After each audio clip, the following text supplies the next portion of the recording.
Bonjour tout le monde, bienvenue à cette séance extraordinaire du 17 décembre 2020. Chacun des membres du Conseil des employés municipaux présents vont se nommer individuellement. Donc, Christian Massé, maire. Je suis Nicolas Turcotte, conseiller district numéro 1.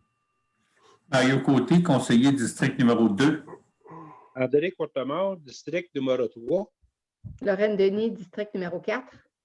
Bonjour, Adrien Steudler, conseiller du district numéro 5. Bonjour, c'est Simon Deshôtels du district numéro 6. Lynne Gaudreau, directrice générale. Donc, je constate qu'il y a quorum et que la séance est officiellement ouverte. Suite à la recommandation du ministère de la Santé et des Services sociaux de ne pas socialiser afin de protéger la santé de la population, il est permis au Conseil de siéger à huis clos.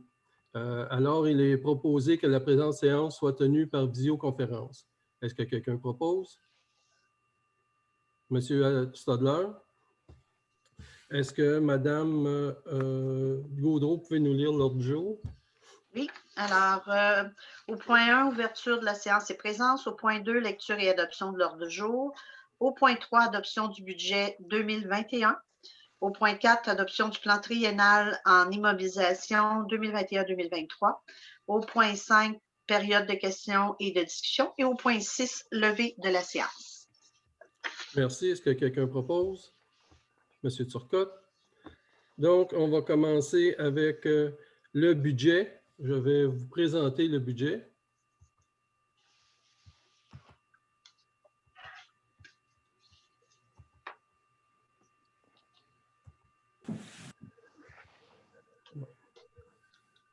OK.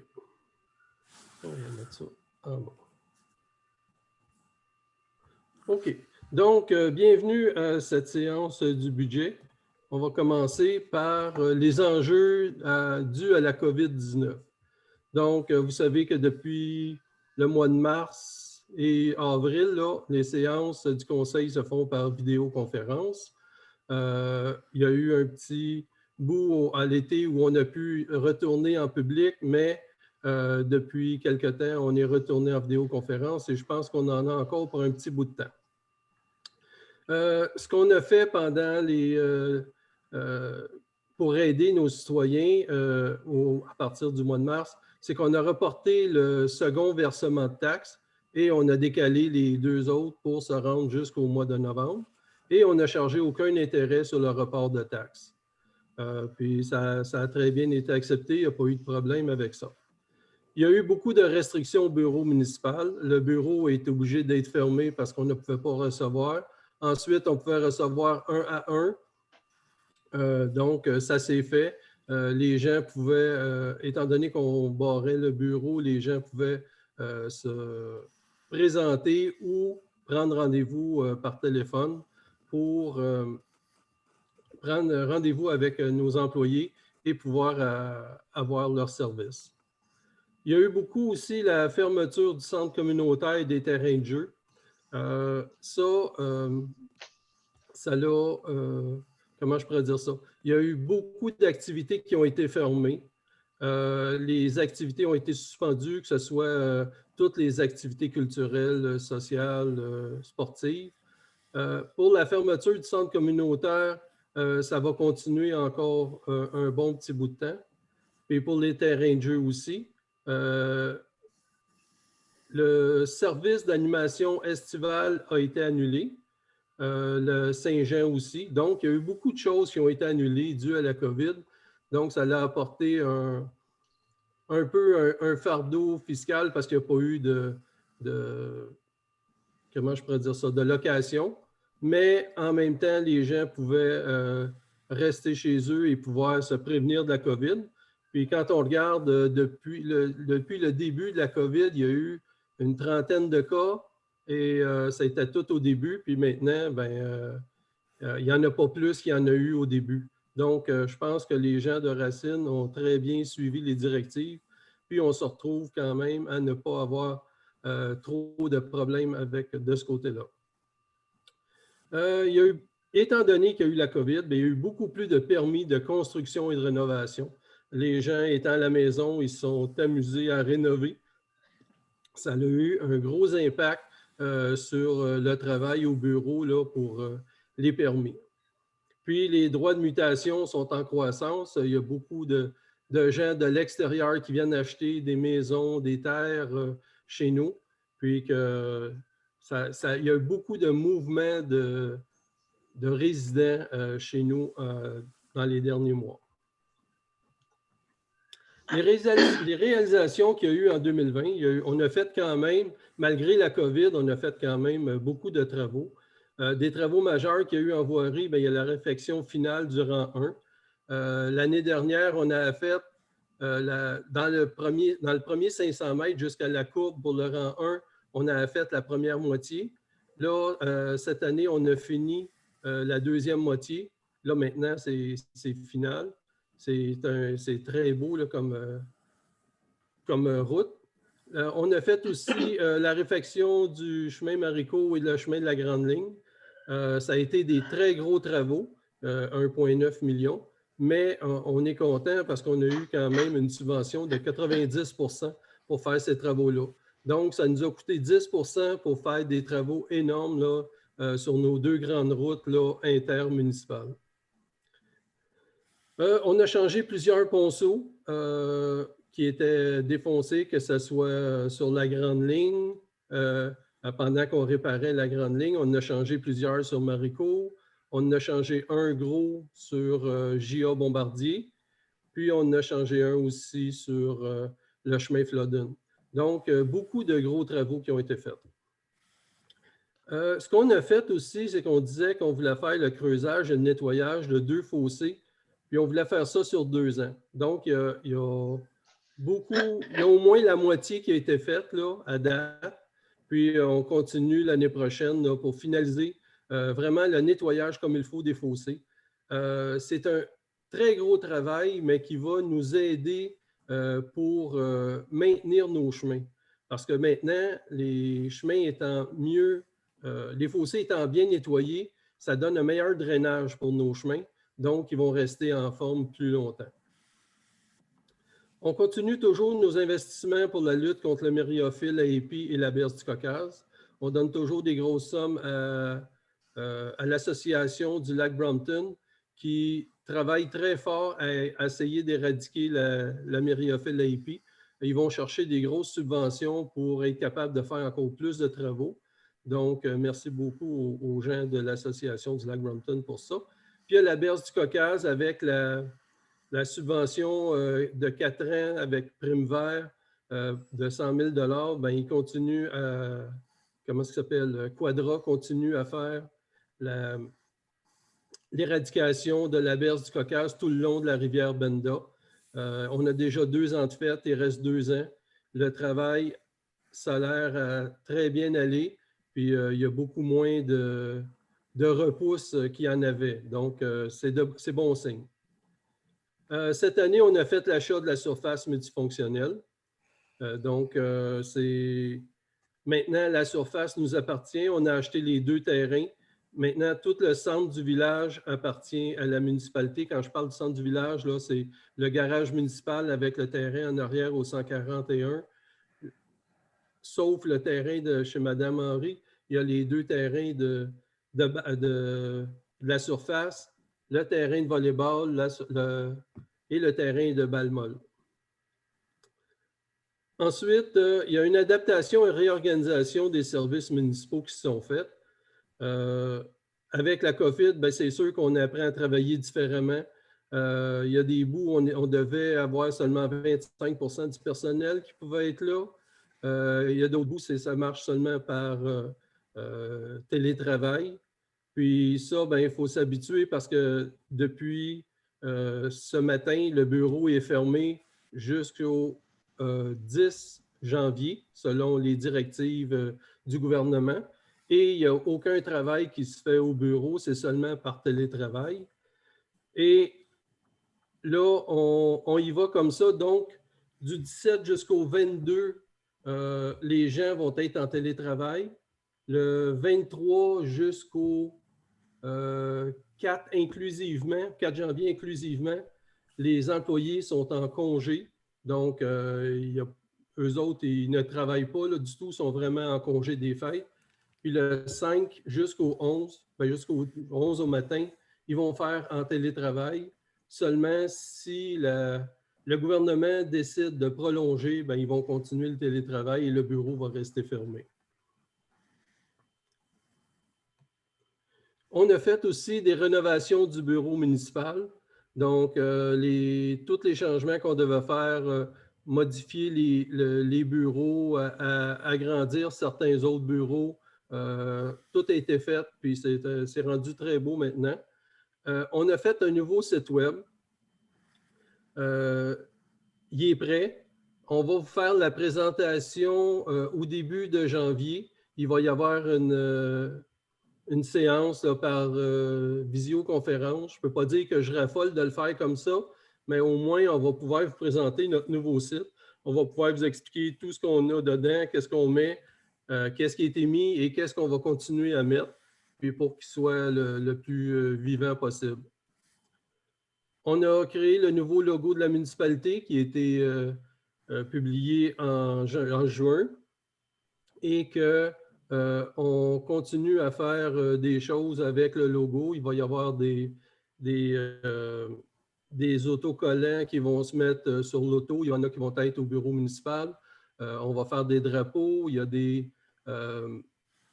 panneaux aux entrées de la municipalité qui vont être fabriqués cet hiver pour qu'on puisse les installer au printemps.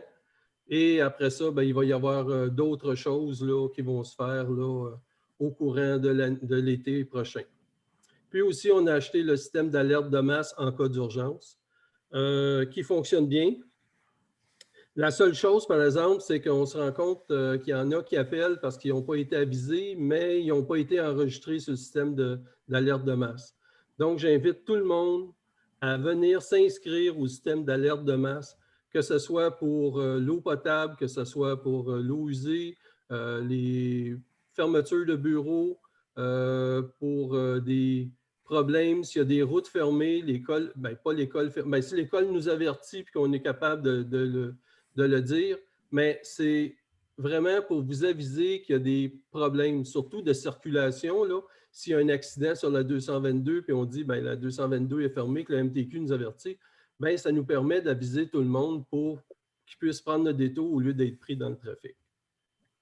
Donc, s'il vous plaît, inscrivez-vous, puis vous allez recevoir les messages, que ce soit par courriel, par téléphone, par cellulaire ou par texto. Monsieur le maire, est-ce qu'on peut rappeler comment s'inscrire pour le système d'alerte de masse aux citoyens? Est-ce que c'est d'aller au bureau municipal ou? Non, on peut le faire en ligne. Madame Gaudreau, c'est quoi les façons de le faire? Dans le fond, la meilleure façon, c'est, on a mis l'adresse sur la page Facebook. Donc, on peut cliquer dessus, ça se fait automatiquement, ça rentre dans notre système. Et dans le nouveau site web, on va aussi avoir une icône qui va servir à l'inscription. Okay. Donc, ça va être facile. Mais il reste que, là, c'est sûr qu'en étant en télétravail, c'est un peu plus difficile. Mais en temps normal, là, après le 11, si tout revient à la normale, le 11 janvier, oui, les gens, au pire, peuvent appeler. S'ils n'ont pas un ou l'autre, ils peuvent appeler au bureau, puis on va les inscrire. OK, merci. OK, on continue avec les objectifs du Conseil pour monter le budget. Donc, c'est toujours les mêmes choses qu'on a définies, c'est de soutenir l'action communautaire qui est très importante pour nous. On veut attirer des jeunes familles. Comme vous savez, la municipalité de Racine a une population vieillissante. Au-dessus de 50% des gens ont plus que 50 ans. Donc, il faut travailler à rajeunir notre municipalité. Donc, c'est de attirer les jeunes familles. Pour ça, ça prend un bon centre communautaire, ça prend une bonne école, ça prend des activités, etc. On veut développer le tourisme et la culture, donc essayer d'attirer le plus de gens possible pendant l'été avec tous nos commerces, nos entreprises qui font de l'hébergement, toutes nos tables, les tables champêtres, les petits restaurants. Donc, on essaye d'attirer beaucoup de monde par le tourisme.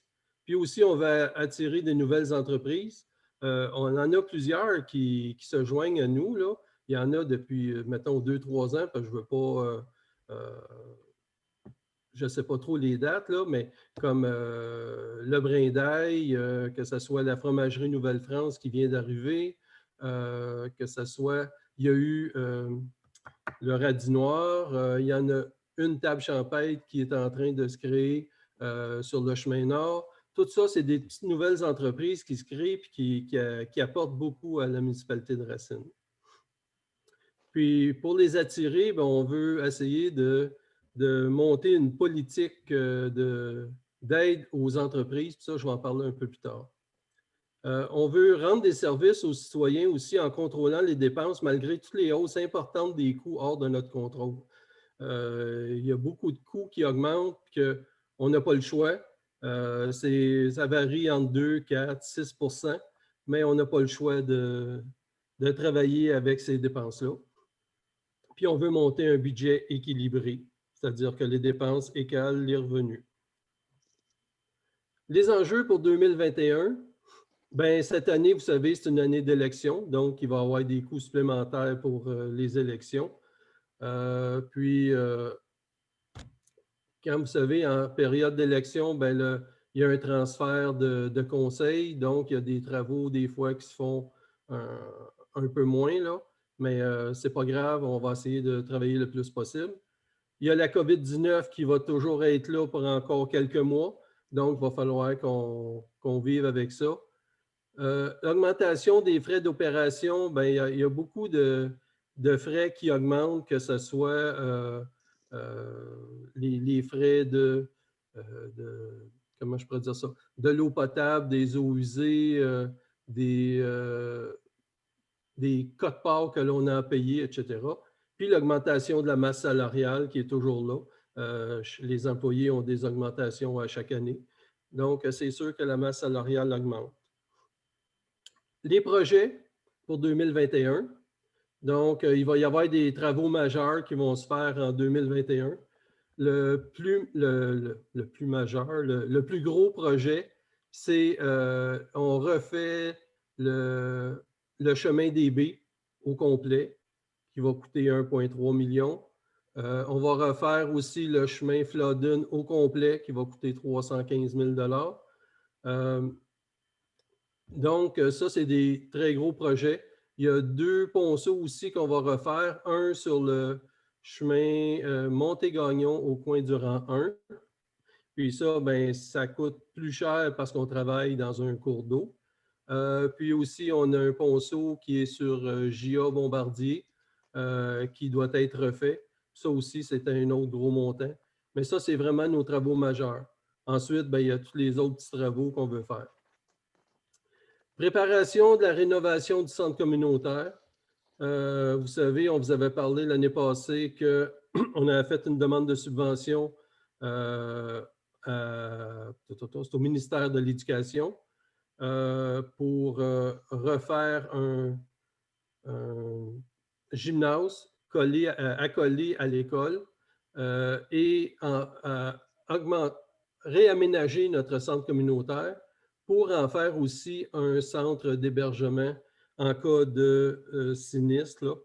On n'a toujours pas eu de réponse, donc on ne sait pas vers où on s'en va. Donc, si on n'a pas eu de réponse, d'après moi, les chances commencent à être plus minces, parce que normalement, on devrait recevoir ça plus vite.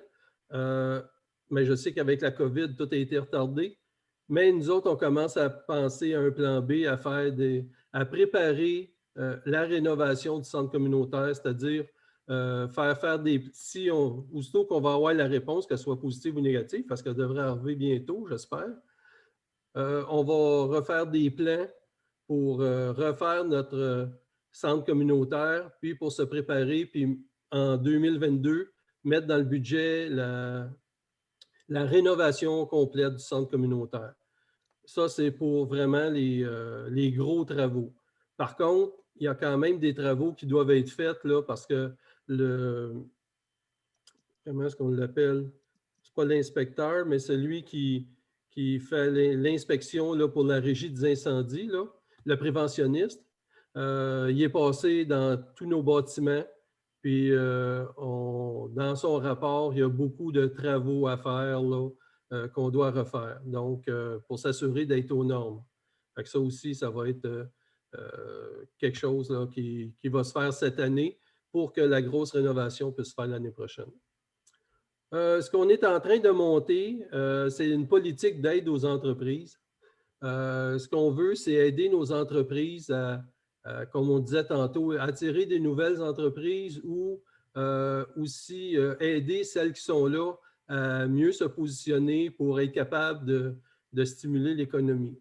Ce qu'on veut faire avec ça, c'est pas de donner de l'argent juste pour donner de l'argent aux entreprises, mais on veut adopter une politique d'aide afin d'inciter les entreprises à venir s'établir sur le territoire de la municipalité ou bien à agrandir, moderniser leurs installations, dans le fond, pour stimuler l'économie, l'activité économique, puis d'augmenter la richesse foncière de la municipalité. Donc, les objectifs de notre politique, dans le fond, c'est de mettre en place une aide aux entreprises afin de favoriser le développement économique de la municipalité. Tout ça pour le maintien et la création de nouveaux emplois sur le territoire, l'augmentation de la richesse foncière, aussi la densification du périmètre urbain puis la diversification des activités. Donc, ça va cibler vraiment des choses spécifiques. Puis, il va y avoir des, comme on dit, des appels à projets. Puis, on va donner les grandes directives, là, combien est-ce qu'on a d'argent à mettre dans ça, puis combien est-ce qu'on en donne en pourcentage par rapport aux projets qui vont être demandés. Donc, ça, on devrait faire ça. On a commencé, on va travailler là-dessus au printemps. Donc, non, cet hiver, puis au printemps, on vous arrive avec une politique, puis on va pouvoir commencer à travailler avec les entreprises là, pour les aider à les promouvoir puis à augmenter la visibilité de Racine. Ce qu'il va y avoir de nouveau cette année, il va y avoir 3 nouveaux employés qui sont prévus. On veut engager une commis comptable 2 jours par semaine pour nous aider à vraiment structurer le côté financier, qu'il n'y ait pas de problème avec ça, puis que les ressources soient... Il y a une petite restructuration dans l'équipe là, pour que les gens s'occupent de choses plus spécifiques. Ensuite, il va y avoir un journalier qui va être là saisonnier, qui va se joindre à l'équipe de voirie, parce qu'il y a de plus en plus de travaux qui se font à la voirie. Comme on parlait, là, les nettoyages de fossés, les routes, puis tous les travaux, des gros travaux majeurs, bien, ça prend de la surveillance. On a hérité du comité d'embellissement, donc tous les côtés, comment je pourrais dire ça, tous nos parcs, il faut tout réarranger les structures qui sont là, les pergolas, etc. Donc, il faut s'occuper de nos parcs. On a hérité aussi de toutes les infrastructures des loisirs. Donc, le parc en avant, c'est toute la voirie qui s'occupe de ça. Donc, il y a de plus en plus de travaux qui se font dans la voirie. C'est pour ça qu'on va prendre un employé de plus. Puis, côté embellissement, bien, on va engager quelqu'un pour l'embellissement, puisque maintenant, il n'y a plus de comité d'embellissement. Puis l'année passée, c'était Rosélie qui s'occupait, Rosélie Cloutier, qui était à contrat. Maintenant, elle va devenir employée de la municipalité pour la période de l'été. On veut faire aussi des investissements pour le tourisme. Ça, j'en ai parlé un peu tantôt, là, comment est-ce qu'on veut investir dans ça pour attirer le tourisme. Il va y avoir aussi côté trottoirs et sentiers dans le cœur du village. C'est les trottoirs qu'on avait parlé là, entre l'école et la fromagerie. On en parle à chaque année, il arrive toujours quelque chose puis c'est pas fait. On est bien désolé de ça, mais là, il faut absolument qu'on le fasse. Puis le sentier qu'on parlait au cœur du village, c'est-à-dire qui part du centre communautaire en arrière là, au parc Ferland et qui traverse toutes nos infrastructures de loisirs pour se rendre jusqu'à la 222 à côté du marché Locavard et qui va s'en aller aussi de l'autre côté pour se rendre jusqu'au 141 rue de la Rivière. Donc, les gens vont pouvoir se promener et s'en aller partout. S'ils partent du centre communautaire, ils peuvent aller jouer au volleyball en passant par là. Ils peuvent se rendre jusqu'à la surface multifonctionnelle. Ils peuvent partir de la surface multifonctionnelle, s'en aller au marché Locavor, etc.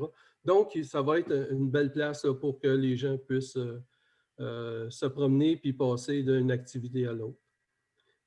Aussi, on va faire l'aménagement autour de la surface multifonctionnelle qu'on vient d'acheter. Donc, on va refaire un peu le terrassement là, qui a été laissé un peu à l'abandon. On va installer les lumières qui devaient être là pour la patinoire. Puis peut-être, c'est ça qu'on est en train de regarder pour faire une cabane pour les patineurs, etc. Donc, il va y avoir un peu d'aménagement qui va se faire autour de la surface multifonctionnelle. Puis, on continue encore cette année l'investissement, la lutte contre le mériophile et la berce du Caucase. Donc, voici notre budget. En 2020, le budget était de 2 879 190. Cette année va être de 4,4 millions, 4 461 100. On a détaillé les revenus, les taxes foncières qui comprennent la police et la régie des incendies, plus la taxe camping, qui va donner 1 715 000. Si on prend les services municipaux, ce sont les services municipaux, ce sont les... Juste un instant. Là. Ce sont toutes les taxes spéciales que l'on a, là, que ce soit pour l'eau, les matières résiduelles, les collectes sélectives, les matières organiques, etc. Ça se retrouve dans les services municipaux. Donc, il y a une légère baisse, mais on pourrait vous l'expliquer dans les dépenses. Les tenants lieu de taxes, il n'y a pas grand-chose là-dedans. Ce sont les terrains qui appartiennent au gouvernement du Québec, qui, comme tous les terrains là, qui sont pour l'agrandissement du parc du Mont-Offord, et qui nous payent un tenant lieu de taxes pour compenser pour l'argent qu'on a perdu. Ce qui est vraiment minime comparé à ce qu'on a perdu, mais qu'est-ce que vous voulez?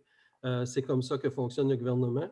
Par contre, lorsque la CEPAC va acheter ces terrains-là pour l'agrandissement, ce qui devrait se faire, qui devait se faire à l'été 2021, ça va sûrement être retardé là, à cause de la COVID, mais aussitôt qu'ils en prennent possession, la CEPAC va payer des taxes comme un simple citoyen.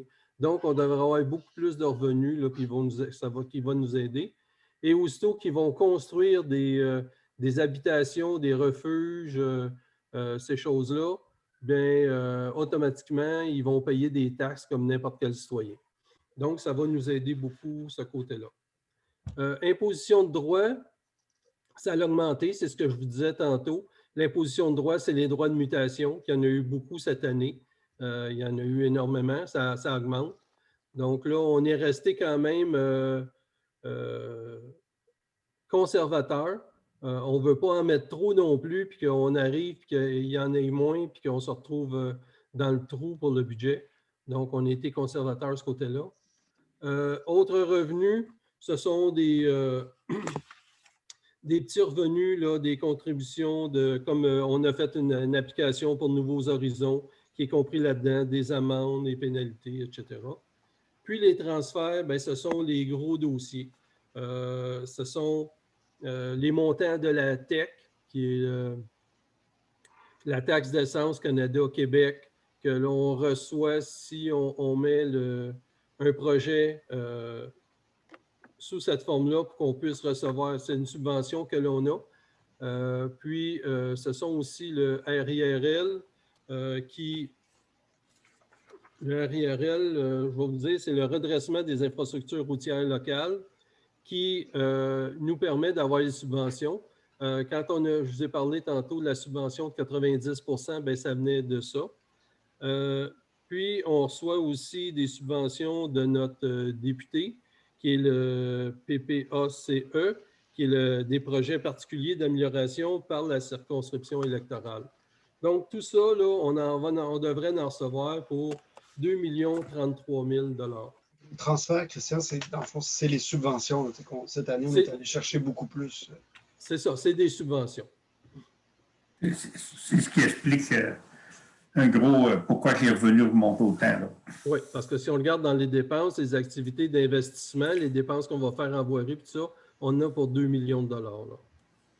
Donc, les dépenses d'opération, si on regarde l'administration générale, ça augmente quand même un bon montant, passant de 573 000 à 634. Là-dedans, ben, il y a l'augmentation de la masse salariale. Cette année, comme je disais, c'est des élections, donc il faut mettre un montant pour les élections. On engage un commis comptable, donc c'est une ressource de plus à 2 jours par semaine. Là-dedans aussi, on a le logiciel comptable qu'on doit payer. On avait dit qu'on l'avait acheté, mais qu'on le payait sur 3 ans, puis après ça, c'était seulement les frais de maintien ou de support. Maintenant, c'est la dernière année qu'on paye ce logiciel-là, mais après ça, il va nous appartenir, puis on n'a plus à le payer du tout. Puis en plus, on a beaucoup de subventions aux entreprises qui sont là-dedans. Fait que c'est pour ça que ça augmente tant que ça. La sécurité publique, ben, ça a descendu un peu parce que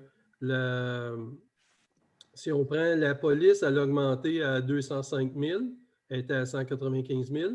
Par contre, l'année passée, la régie des incendies, on était à 181 000 quelque chose. On est rendu cette année à 137 790. Donc, ça va baisser un peu de ce côté-là. Côté transport, ben, ça augmente quand même de 40 65 000. Là-dedans, ben, il y a notre journalier saisonnier qu'on doit mettre. Côté nivelage, ça va nous coûter un peu moins cher parce que maintenant, on a un très bon entrepreneur qui fait ça avec une machine dont les gens sont super contents de voir ça aller. Il peut niveler autant en avançant qu'en reculant, puis il fait un très beau travail. L'entretien des fossés, qui est presque terminé, on l'avait dit qu'on le faisait sur 2 ans, donc on est rendu l'année prochaine à la 2e année, puis on veut vraiment le terminer là. Puis, il y a aussi l'enlèvement de la neige qui coûte de plus en plus cher, puis on est rendu à notre dernière année de contrat, donc il faut aller en appel d'offres ce printemps pour l'année prochaine, mais on ne sait pas combien ça va nous coûter. L'hygiène du milieu, ça l'a baissé un peu. Là-dedans, c'est quoi? On avait mis l'année passée l'inspection du réseau d'égouts et un plan d'intervention pour la TEC. Tout ça coûtait 20 000 qu'on n'a pas cette année. Puis, les fosses septiques, on a maintenant un nouveau contrat pour les fosses septiques. Notre contrat de 4 ans s'est terminé cette année. Donc, il y a un nouveau contrat, puis ça, je vais vous en parler tantôt quand on va arriver dans la facturation, dans la taxation.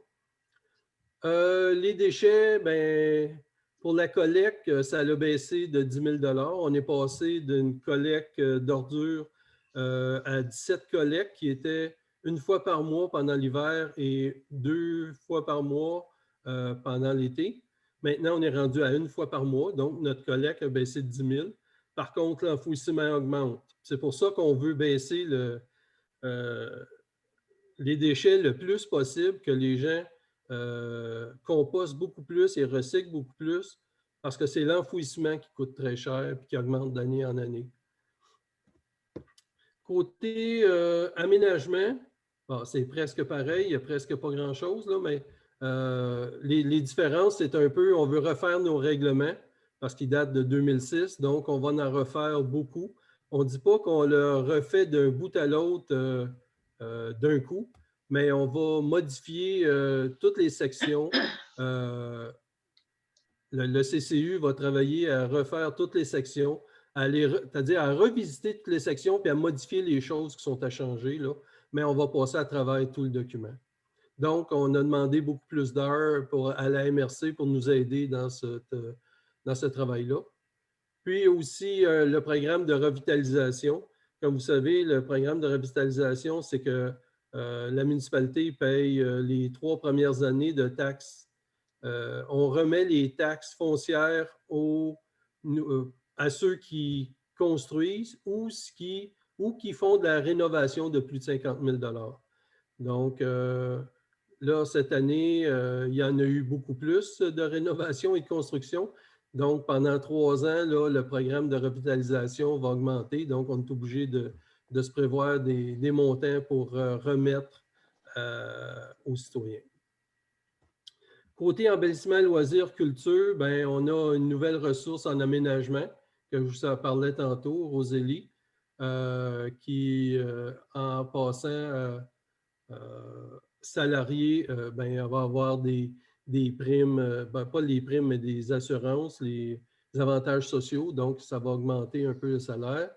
Réparation et mise aux normes des parcs, parce que là, on ne les faisait pas. Puis, tous nos pergolas dans chacun des parcs, là, que ce soit au parc Patenaude, au parc Pivin, puis à Thérèse Ferland aussi, il y a beaucoup de travaux à faire.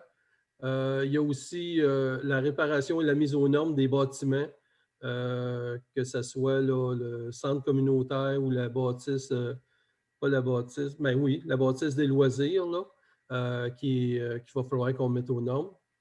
Puis, on donne un peu plus de subventions à nos organismes, dont cette année, l'école qui a demandé un 5 000 $ pour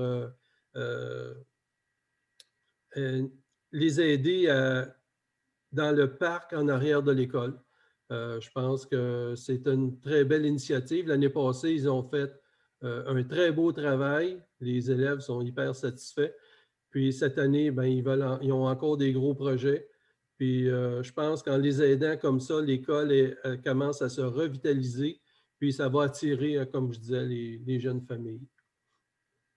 Quand on parle des frais de financement, remboursement de capital et affectation, bien, on a augmenté un peu, c'est les frais de financement. Puis là-dedans aussi, on va chercher un peu de surplus accumulé qui est pour nous aider à balancer notre budget. On va chercher aux environs de 100 000 $ dans le surplus, advenant qu'on doit faire toutes les dépenses qu'on a mis et que les dépenses correspondent à ce qui avait été budgété. L'année passée, on a mis 100 000, puis on ne devrait pas y avoir touché cette année, l'année passée. Donc, j'espère qu'on va encore faire la même chose l'année prochaine. Puis les activités d'investissement, c'est le 1 089 000. C'est ce que je vous disais tantôt, là, le chemin des Baies, le chemin Flodden, les 2 gros ponceaux. C'est ça qui sont les gros morceaux d'investissement pour l'année prochaine. Pour les subventions 2021, ben, c'est les associations les associations et organismes auxquels on donne des subventions. Donc, l'APLB, on leur donne, comme les autres années, 25 000 pour faire l'éradication de la myriophylle AIP. C'est un gros montant, mais ils vont chercher des 75 000 en subvention pour en avoir encore plus, pour en faire plus. Donc, ça vaut la peine. L'Association des propriétaires du lac Miller avec 2 200. Le Lac Bray, qui est une nouvelle association qui s'est créée cette année, qui demande 3 100. Le Centre d'action bénévole de Valcourt avec un montant de 7 752. L'École Notre-Dame de Montjoie, le 7 000 que je vous parlais tantôt. La FADOC, on leur donne 2 500. La Farandole, ça va être 5 000. Cette année, c'est leur 50e anniversaire. Ils veulent créer un CD. Donc, on les aide à promouvoir ça puis à promouvoir les chorales à travers le Québec. Le marché Locavor, 4 000 $. Les loisirs de Racine, un 5 000 $ qui est pour la Saint-Jean, pour les skis de fond et côté administration. Le service d'animation estivale, 6 000 $. Le service de garde de Notre-Dame de Montjoie à 3 000 $ et la Société patrimoine de Racine à 3 100 qui est pour la Maison de la Culture. On rentre dans le plan triennal d'immobilisation 21-23. Il y a beaucoup de choses que j'ai déjà dit, donc ça va être plus rapide, là. Si on regarde la reconstruction des chemins, 1 300 000 le chemin des Baies et un 315 000 Flodden. Pour le rechargement des chemins, l'année prochaine, on n'en fera pas. Je pense que juste avec le nivelage l'année prochaine, ça devrait être correct, on l'espère. Puis avec les 2 gros chemins, c'est beaucoup d'argent. Puis les rechargements, bon, on va continuer en 2022-2023. Pour les trottoirs, ce que je vous parlais, il y a la rue du Parc, qu'on veut faire un trottoir à partir de la Brunante, aller jusqu'à la rue de l'Église, et la route 222 de l'école à la fromagerie. Puis pour le sentier qui était en arrière et ce trottoir-là, ben, on a demandé une subvention là, à Nouveaux Horizons qui va nous aider aussi à payer ça. Ensuite, pour les autres années, ben, c'est celui de la route 243 jusqu'à la rue Fontaine. Donc, où est-ce qu'il est actuellement jusqu'à la rue Fontaine, puis la rue de l'Église. Puis en 2023, ben, ça serait la route 222, là, ce qui manque là, de Alphonse-Bombardier jusqu'à la route 243. Pour les 2 ponceaux, c'est ceux que je vous parlais tantôt, 278 Gérard Bombardier, celui de Monté-Gagnon. Pour la sécurité, les panneaux d'adresse, pourquoi j'ai mis 0? C'est parce que c'est dans le budget l'année passée. Vous avez vu qu'ils n'ont pas été installés. C'est qu'on a eu des problèmes avec les employés qui étaient beaucoup pris sur la surveillance de chantier avec les gros chantiers qu'on a eus. Ensuite, il y a eu de la maladie. Ensuite de ça, quand on a eu les pancartes, ben, les terrains sont gelés pour les installer. Donc, ça va être installé au printemps. Le système d'alerte de masse, c'est un système que l'on a, mais qui a un montant récurrent à payer à chaque année, donc à 1040 par année. Les noms de rue, étant donné qu'on a changé le logo, qu'on change la visibilité de Racine avec les drapeaux, etc., le logo. Donc, on va changer tous les noms de rue parce qu'il y en a qui commencent à être très effacés. Puis, donc, on va tous les changer pour qu'ils soient tous pareils. Puis, au lac Brompton, Hydro-Sherbrooke ne veut pas changer les lumières pour les mettre au DEL, ce qui nous ferait économiser beaucoup, beaucoup d'argent.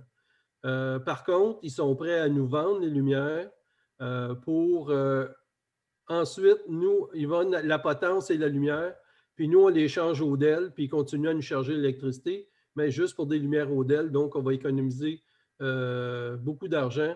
C'est un investissement qui va se repayer en dedans de 2 ans. Développement économique et touristique, bien, la fibre optique au lac Brompton, on avait dit qu'on avait un projet pour le faire pour tous bien, pour compléter, dans le fond, toutes les maisons de Racine qui n'avaient pas de fibre optique. On le payait sur 4 ans. Maintenant, il reste 2 paiements, celui de 2021 à 14 750, puis le dernier paiement, 11 800. Mais le 11 800, il va être amputé d'un 5 % parce que, étant donné que dans la MRC, il y a eu 10 municipalités qui sont engagées avec Cooptel pour faire installer la fibre, Cooptel donnait un 5 % de rabais à toutes les municipalités. Les panneaux patrimoniaux, ça, je ne sais plus comment je devrais en parler. Ça fait déjà 4 ans que c'est à la MRC. C'est rendu un running gag parce que ça n'avance pas. Là, j'ai forcé la note cette année parce que là, je suis tanné de ça. Nous autres, les gens sont prêts depuis très longtemps. Les places sont déjà toutes prévues pour les installer. Donc, j'ai mis beaucoup de pression. Ça devrait arriver ce printemps. Il y a quelqu'un qui était engagé, il y a une étudiante qui est engagée pour finir le travail. Donc, ça devrait être fait, là. Je l'espère, à moins qu'il y ait encore des problèmes, là, je ne sais pas quoi, par la COVID, là, que les compagnies soient fermées et qu'ils ne puissent pas imprimer. Ensuite, les panneaux de bienvenue, comme vous parlez, c'est un 20 000 $. Mais on a une subvention qui est pour ça, qui va nous aider pour les panneaux de bienvenue. Puis, on veut créer un belvédère aussi au coin de la 222 et 243, à côté du cimetière, là, qui est juste au coin après ça avec le canton de Valcourt. Faire, dans le fond, un petit parc comme il y a le parc Patenaude, mais en mettant un belvédère avec la vue qui est là, ça va être extraordinaire. Ensuite, le bureau municipal, il a été réaménagé. Maintenant, ce qui reste, c'est un peu l'aménagement extérieur. La galerie en arrière est non sécuritaire. Donc, on va l'agrandir, puis on va mettre un petit toit pour que ça soit moins dangereux, puis que les gens puissent pouvoir débarrer la porte sans être pris sur toute la pluie. Au terrain de balle, ça aussi, c'est quelque chose qui doit être fait depuis des années. C'est une clôture devant les bancs des joueurs parce que les assurances nous obligent à mettre ça. Le centre communautaire, comme je vous parlais tantôt, je marque sans la subvention. Ça veut dire que cette année, on va faire des plans. On estime un 10 000 pour faire des plans pour un réaménagement de l'année prochaine. Puis on a mis un 500 000 de réaménagement, d'agrandissement, parce qu'il faut agrandir pour faire du rangement de toutes nos tables, les chaises, etc. De l'autre côté, avec la subvention, ça serait les plans finaux qu'on ferait cette année et commencer la construction-rénovation pour 1 million de dollars et le reste en 2022 parce qu'on ne pourra pas faire les plans et toute la construction dans la même année. Donc, ça donne un total de... puis là, dans les totaux, j'ai calculé seulement sans la subvention parce qu'avec la subvention, on ne sait pas si on va l'avoir, donc je n'ai pas pris de chance. Donc, voici, c'était le budget. Donc, merci beaucoup de votre attention. Là, maintenant, on va passer aux adoptions. Donc, si on reprend l'ordre du jour, on est rendu au point 3, l'adoption du budget 2021. Quelqu'un le propose? Monsieur Turcotte. Maintenant, l'adoption du plan triennal en immobilisation 2021-2023. Quelqu'un propose? Monsieur Courtemanche. Première période de questions et discussions. S'il y en a qui ont des questions. Petite seconde. J'arrive. Oui. Un petit instant, je vais vous faire apparaître.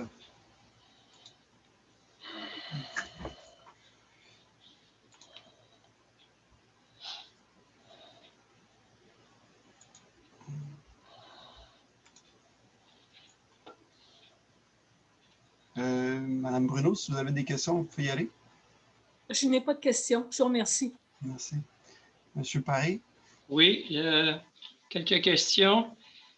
Je voudrais, est-ce que vous pourriez confirmer que l'achat le règlement final, l'achat de la surface multifonction, ça a coûté 122 000 à peu près, et puis que ça comprend les derniers frais, même des éclairages. Est-ce que c'est vrai, ça, ou faux? Ça a coûté 122 675. On est passé chez le notaire, c'est payé, ça, c'est fini. Ce qui reste, c'est que les lampadaires pour les lumières là, à la surface, les lampadaires sont là. Il reste à acheter les lumières et les installer. Mais là, maintenant, c'est toujours la municipalité qui s'occupe des infrastructures. Donc, ça tombe sur la responsabilité de la municipalité. À chaque année, on va mettre des investissements dans nos infrastructures sportives. D'accord. J'ai également une autre question. C'est, on dit que vous avez mentionné qu'on a eu 90% de subventions. Oui. Et puis, par contre, on a fait un emprunt de 1 900 000. Ça fait que j'ai de la difficulté à comprendre la relation entre les deux. Est-ce que le 10% finalement qu'on a payé, c'était le 1 900 000 ou je me trompe complètement là? Le projet était d'1 500 quelques mille, puis nous, on avait demandé 1 700 quelques mille. Donc, c'était, il y avait un 90%. Là. Le 10% qui était à payer, c'était entre 1 500 000 et 1 700 000. Quand on a eu la soumission par l'offre d'achat, ça montait à 1 880 quelques mille. Donc, on a augmenté le règlement d'emprunt.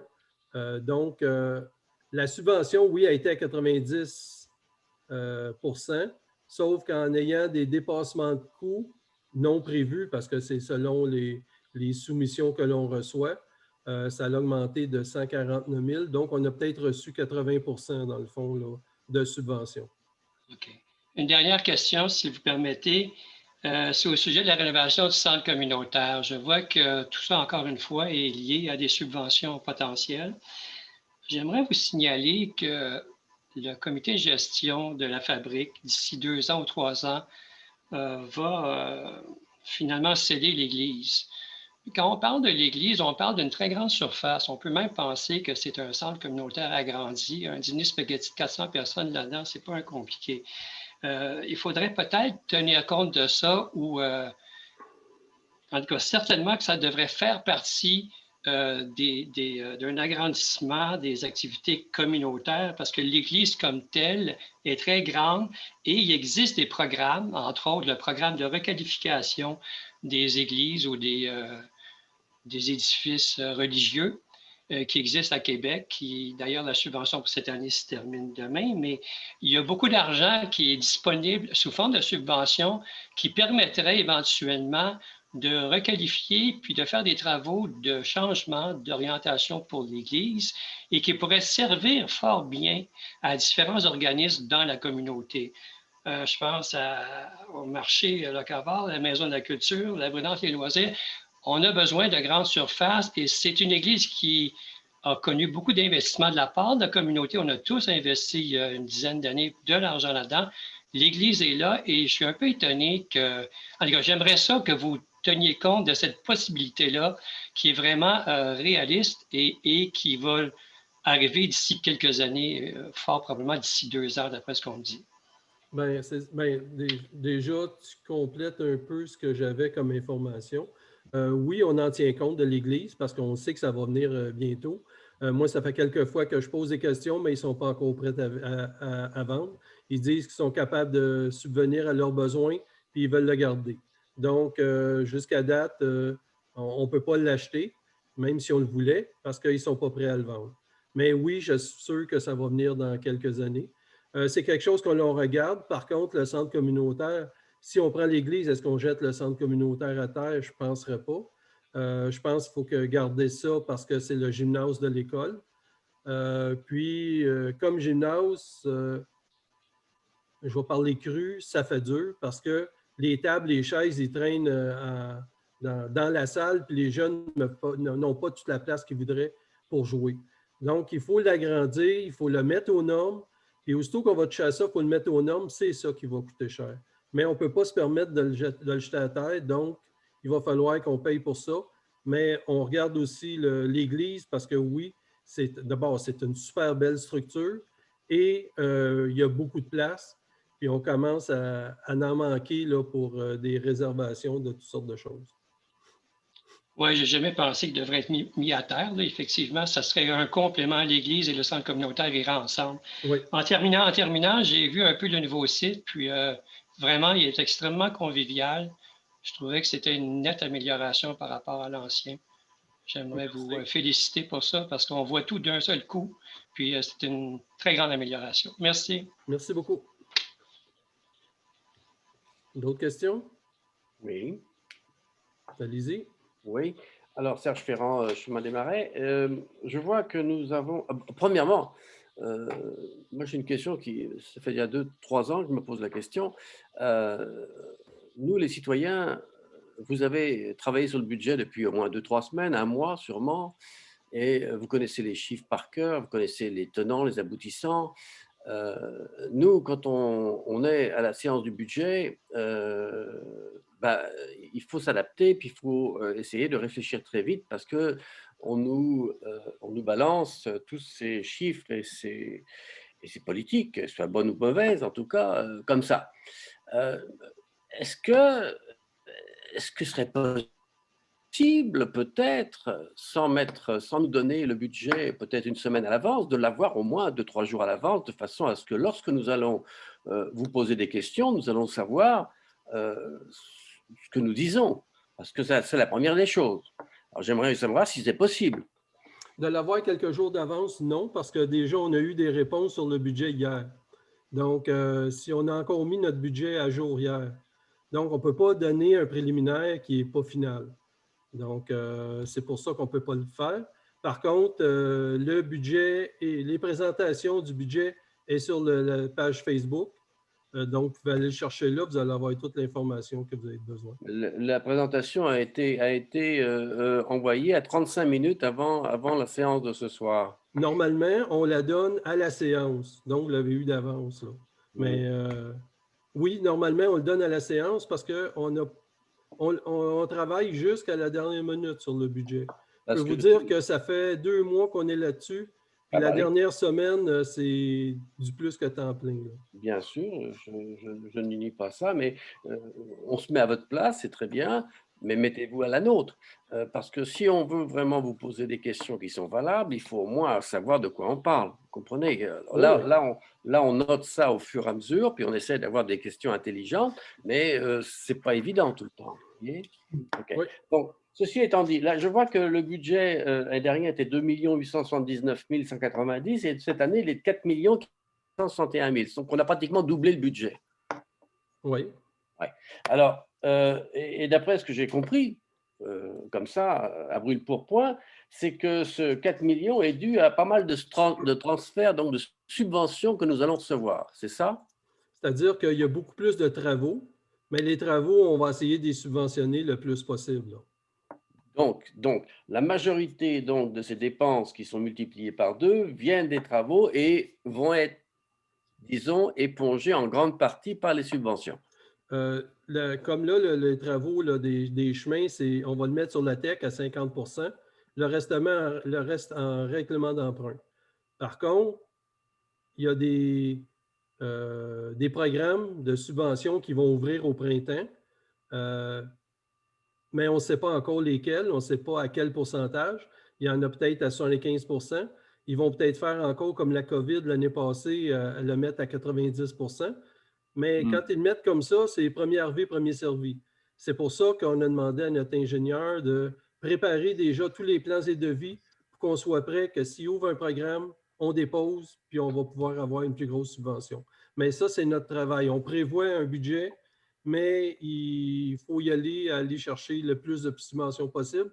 Puis ça, ben, c'est en étant prêt là, en montant les dossiers et en étant prêt à déposer. OK. Donc si je vais plus loin dans le raisonnement, ce n'est pas parce que nous avons doublé le budget que nous allons doubler les taxes des citoyens. Non. On est bien d'accord. On est bien d'accord. On est bien d'accord. OK, ça va. Merci beaucoup. Oui, Mme Bruno. J'ai finalement une question. Les citoyens de Racine font face à une augmentation de combien de pourcents de leurs taxes municipales? C'est dans la prochaine réunion, c'est dans la taxation. OK. Merci. C'est tout? Merci. Quelqu'un propose la levée de l'Assemblée? Monsieur Côté? Oui, Est-ce que quelqu'un... OK, non, laissez faire, c'est moi qui me suis trompée. Okay. Monsieur Côté? Oui. Bon, merci beaucoup. 50. Là,